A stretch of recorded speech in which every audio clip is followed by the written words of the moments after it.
అందరికీ నమస్కారం. నేను మీ మౌనిక అండి. ఈరోజు మనం శ్రీ వల్లి దేవసేన సుబ్రహ్మణ్యేశ్వర స్వామి టెంపుల్లో ఉన్నామండి. ఈ గుడిలో 60 అడుగుల సుబ్రహ్మణ్యేశ్వర స్వామి విగ్రహం ఉందండి. 60 అడుగుల అనగానే మలేషియాలో ఉన్న సుబ్రహ్మణ్యేశ్వర స్వామి టెంపుల్ అనుకుంటున్నారు కదా, కాదండి. మన ఇండియాలోనే ఆంధ్రప్రదేశ్ విజయనగరం జిల్లాలోనే లక్ష్మీ గణపతి కాలనీలో ఉందండి.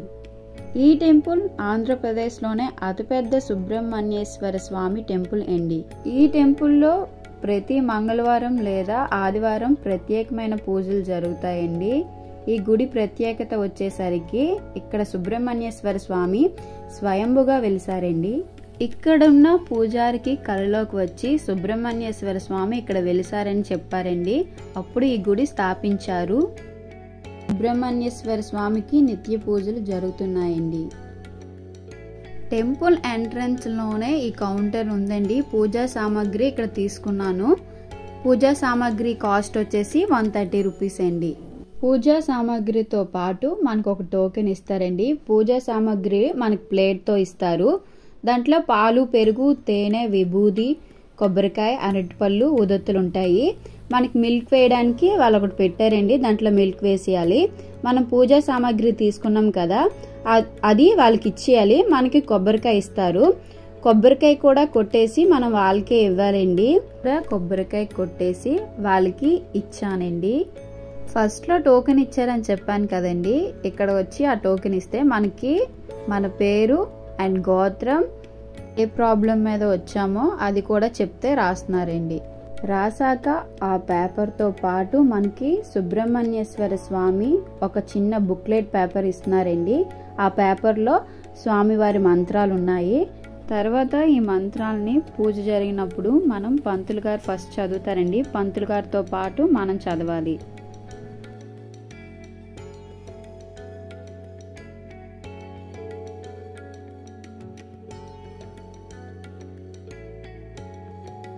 గుడినేమో శ్రీ శ్రీ వల్లి దేవసేన సుబ్రహ్మణ్యేశ్వర స్వామి టెంపుల్ అండి. ఫస్ట్ స్టార్టింగ్ నేమ్తో స్టార్ట్ అవుతుంది. ఇక్కడ బోర్డు ఉంది కదండి, దానికి రైట్ సైడ్ తిరిగితే మనకి ఇక్కడ ఆంజనేయ స్వామి విగ్రహం ఉంటుంది. ఫస్ట్ మనకి స్వామి దర్శనం ఇస్తారండి ఇక్కడ ఆంజనేయ స్వామి. ఇప్పుడు మనం లోన్కి వెళ్ళాలండి. ఫస్ట్ మనం నేము, గోత్రం రాశారు కదా, ఇక్కడ పంతులు గారు కూర్చున్నారు కదా, అతనికి ఇస్తే అది చదువుతున్నారండి, అర్చన చేస్తున్నారు. రైట్ సైడ్ తిరిగితే మనకి ఇక్కడ మానసాదేవి టెంపుల్ కనిపిస్తుంది. మానసాదేవి టెంపుల్ కనిపిస్తుంది కదండి. లెఫ్ట్ సైడ్ నుంచి మనం ప్రదక్షిణాలు చేయాలి. ఇలా మనం ప్రదక్షిణాలు చేసినప్పుడు మనకి విగ్రహాలు కనిపిస్తున్నాయి కదా, చూడండి. ఒక్కొక్క విగ్రహం డిఫరెంట్ కలర్స్తో చాలా బాగుందండి. చాలా యూనిక్గా కూడా ఉంది. అట్రాక్టివ్గా ఉన్నాయి కదండి.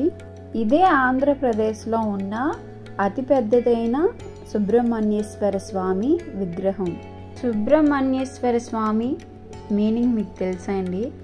సు అంటే మంచి, బ్రహ్మణ్యం అంటే మంచి తెలివితేటలు కలిగిన వారు. ఈ సుబ్రహ్మణ్య స్వామిని నమ్ముకున్న వారికి అజ్ఞానం పోతుంది, ఎవరి చేతుల్లో మోసపోరండి.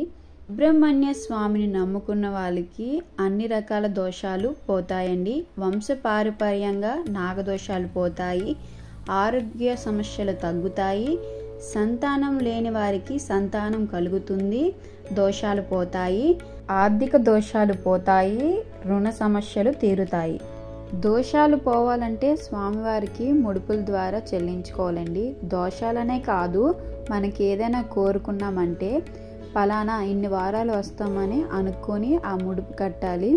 కొంతమంది 3 వారాలు, 9 వారాలు, 15 వారాలు, ఎన్ని వారాలైనా పర్వాలేదండి.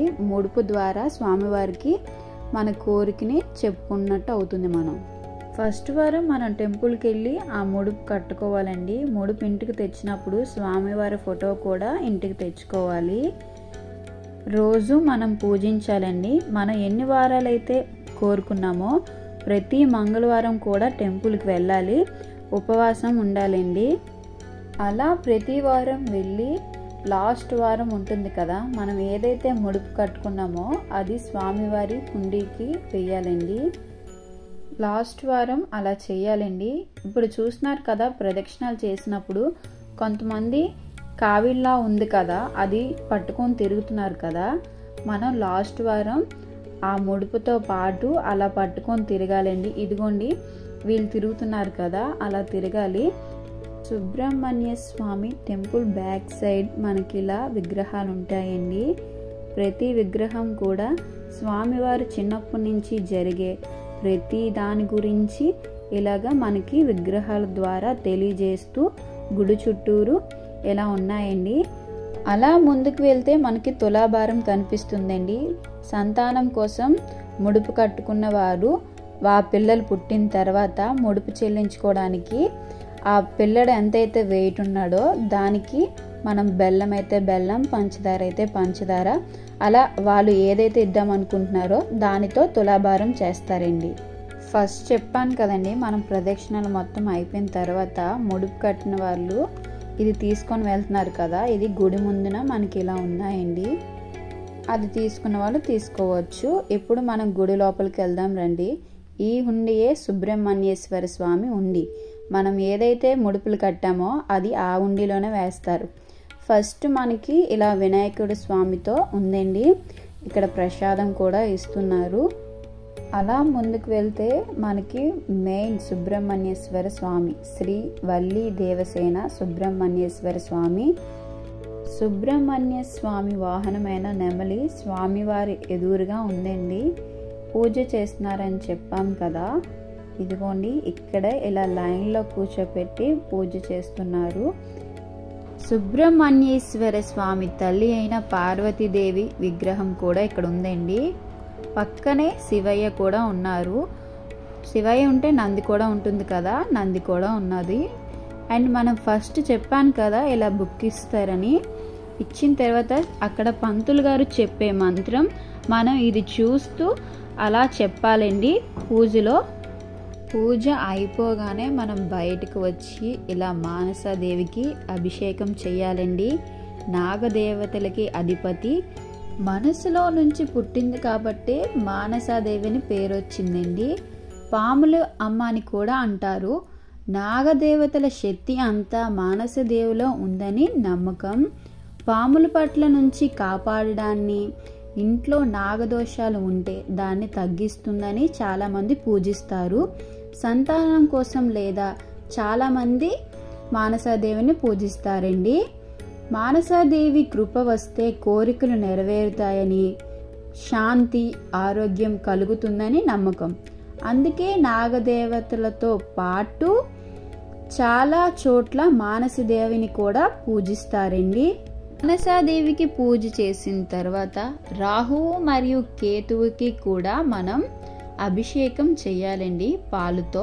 ఇవి నిజంగా గ్రహాలు కాదు, నీడలాంటివి.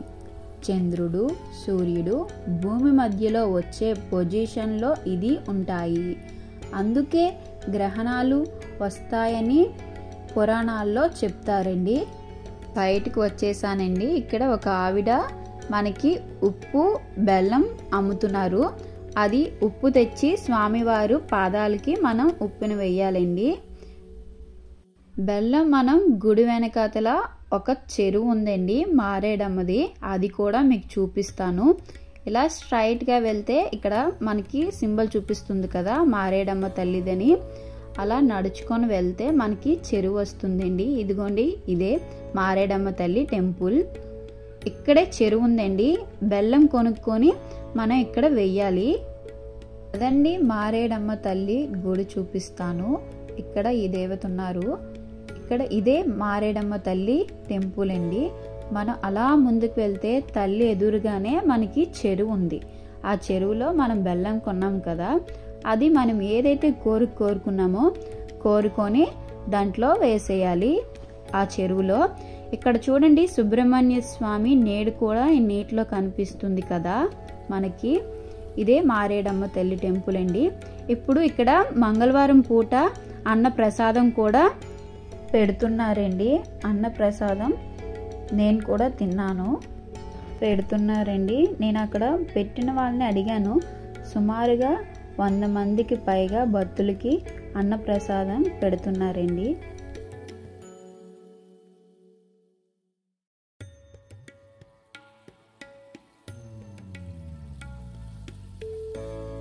అలా సుబ్రహ్మణ్య స్వామి నాకు ఇచ్చిన ప్రసాదాన్ని ఆస్వాదిస్తూ తిన్నానండి. ఇదేనండి మన విజయనగరంలో ఉన్న సుబ్రహ్మణ్య స్వామి టెంపుల్. మొత్తం చెప్పానని అనుకుంటున్నాను.